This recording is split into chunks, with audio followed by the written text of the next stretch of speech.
Friends, this is our fourth part of first lesson challenges of nation building. Partition के बाद जो नई government के सामने प्रॉब्लम्स आनी थी वो कौन कौन सी थी, क्योंकि ब्रिटिश इंडिया जो था वो डिवाइड हुआ था ब्रिटिश इंडिया प्रोविंसेस और प्रिंसली स्टेट्स में। और प्रिंसली स्टेट्स को ये बोल दिया गया था कि आपकी मर्ज़ी है, चाहे आप पाकिस्तान के साथ मिलें, चाहे इंडिया के साथ मिलें या आप इंडिपेंडेंट रहें। तो सभी ने लगभग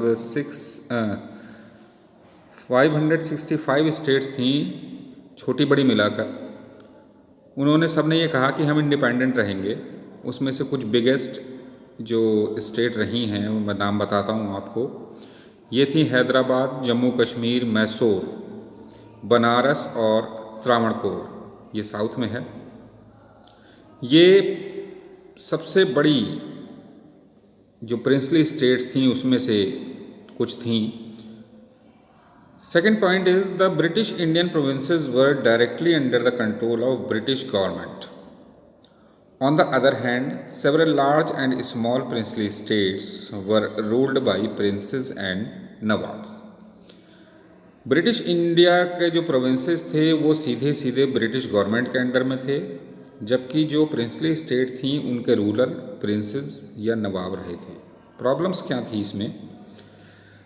the first problem was British government said that 565 princely states would become legally independent and they were free to join either India or Pakistan or remain independent if they wished so. तो ये British government ने छूट दे रखी थी इन states को कि चाहे तो वो इंडिया के साथ मिलें या पाकिस्तान के साथ मिल जाएं या इंडिपेंडेंट रहें अगर उनकी मर्ज़ी है। तो first of all the ruler of Travancore, Balaram Verma second, announced that the state had decided on independence. तो सबसे पहले जो त्रावणकोर के रूलर थे बालाराम वर्मा सेकेंड, उन्होंने ये अनाउंस किया था कि हमारी स्टेट जो है वो इंडिपेंडेंट रहेगी, हम किसी के साथ नहीं मिलना चाहते।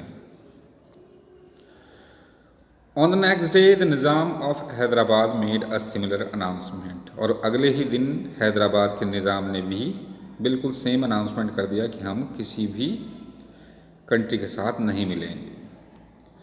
गवर्नमेंट्स अप्रोच, गवर्नमेंट की अप्रोच कैसे इन स्टेट्स तक पहुंची? तो इसमें सबसे पहला नाम जो इंडिया को प्रिंसली स्टेट्स के साथ जोड़ने का आता है वो है सरदार वल्लभ भाई पटेल।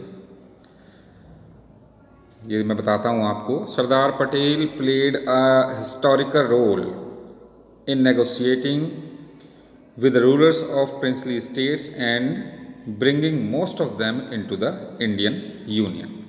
सरदार पटेल की ही ये कोशिशें थी कि जो छोटी छोटी प्रिंसली स्टेट्स थी उनके रूलर्स को उन्होंने बातचीत करके मनाया और ज़्यादातर को इंडियन यूनियन में शामिल कर लिया गया।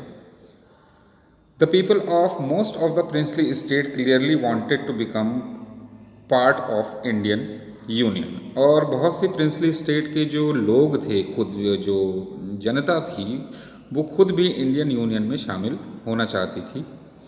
The government was prepared to be flexible in giving autonomy to some regions, और जो गवर्नमेंट थी वो भी अगर कोई स्टेट, कोई प्रिंसली स्टेट अगर खुद ही शासन करना चाहते हैं, मतलब इंडिपेंडेंट रहना चाहते हैं, तो उसके लिए भी इंडियन गवर्नमेंट फ्लेक्सिबल थी कि हम ऐसा करने देंगे उनको। Some rulers were not wanted to join and they had to be forced to join in India. कुछ रूलर्स जो इंडिया को ज्वाइन नहीं करना चाहते थे, जो इंडिपेंडेंट रहना चाहते थे, छोटी छोटी स्टेट थी, उनको फोर्स किया गया कि वो इंडिया में शामिल हो जाएं। अब देखते हैं जो बड़ी स्टेट थी उनके क्या हाल रहे। फर्स्ट है हैदराबाद, ये सबसे बड़ी स्टेट, प्रिंसली स्टेट रही है हमारे यहाँ की। तो first part is Hyderabad, the largest of princely states, was surrounded entirely by Indian territory. जो हैदराबाद की प्रिंसली स्टेट थी वो चारों तरफ से इंडियन टेरिटरी से घिरी हुई थी। Its ruler carried the title Nizam and was one of the world's richest men. और इसके जो रूलर्स रहे हैं वो निज़ाम टाइटल रखते थे अपना, और दुनिया में अमीर आदमियों से एक रहे हैं। The Nizam wanted an independent state for Hyderabad.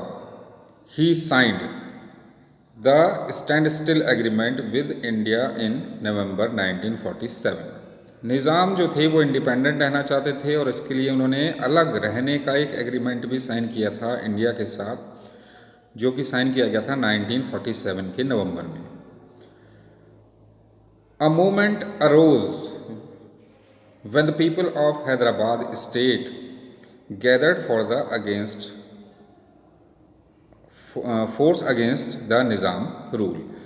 और एक मूवमेंट यहाँ चला था कि जिसमें लोग जो थे वो हैदराबाद के निज़ाम के अगेंस्ट पहुँच गए थे कि हम इंडियन यूनियन में शामिल होना चाहते हैं। उन्हें नवाब जो निज़ाम का रूल था वो पसंद नहीं था।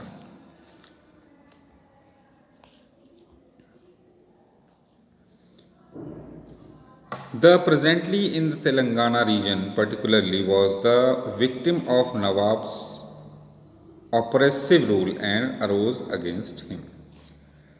इसमें ख़ास तौर से जो आज का तेलंगाना स्टेट है आंध्र प्रदेश का, उस रीजन के लोग जो थे वो नवाब के जो दमनकारी नीतियां थी उनको दबा के रखते थे, उनसे बहुत खिलाफ थे, उनसे परेशान थे और इसीलिए वो उनके खिलाफ खड़े हुए।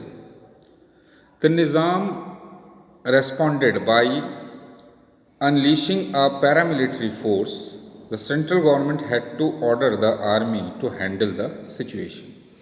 तो ऐसे लोगों को दबाने के लिए निज़ाम की अपनी आर्मी थी, उसने उनको भेजा, लेकिन सेंट्रल गवर्नमेंट ने इस सप्रेशन को रोकने के लिए अपनी आर्मी भेजी थी।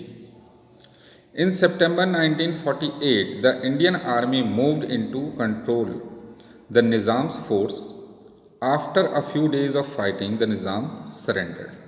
सितंबर 1948 में इंडियन आर्मी निज़ाम के एरिया में घुसी और उसने निज़ाम की फोर्सेस से टक्कर ली, लेकिन कुछ दिनों की लड़ाई के बाद ही निज़ाम ने सरेंडर कर दिया। उसे पता था कि इंडियन आर्मी बहुत बड़ी है, वो उससे नहीं टक्कर ले पाएंगे। So in this way the Hyderabad joined in India. तो इस तरह से हैदराबाद की जो प्रिंसली स्टेट थी वो इंडिया में ज्वाइन हुई। The state Congress.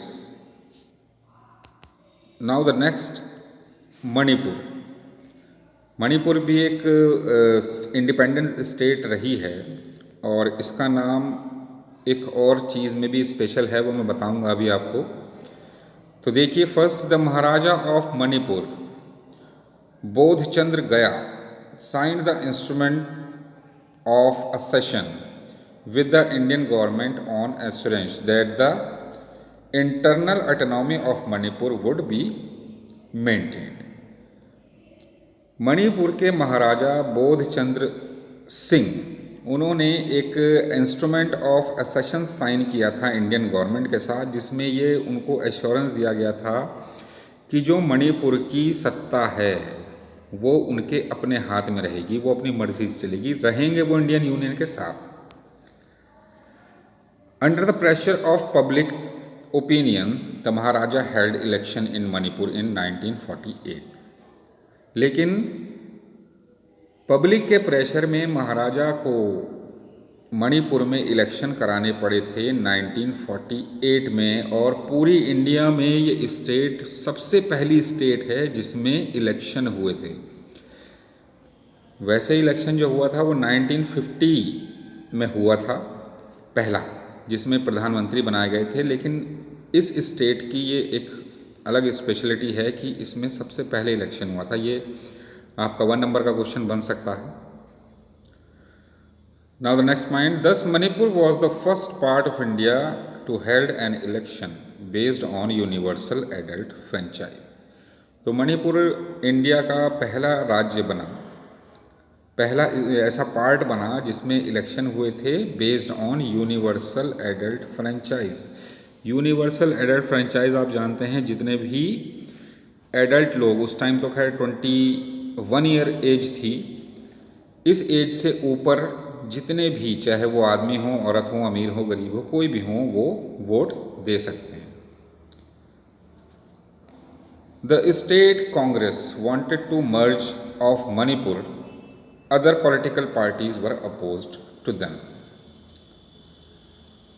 तो स्टेट कांग्रेस चाहती थी कि मणिपुर मर्ज हो जाए, लेकिन दूसरी जो पॉलिटिकल पार्टीज थी यहाँ पर, उन्होंने अपोज किया इस चीज़ को। The government of India succeeded in to signing a merge agreement in September 1949।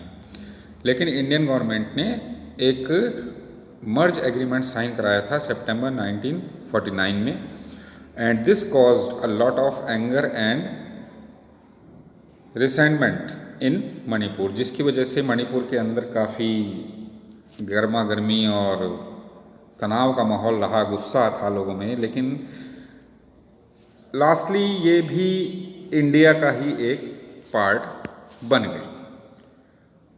तो फ्रेंड्स, आज के लिए इतना ही।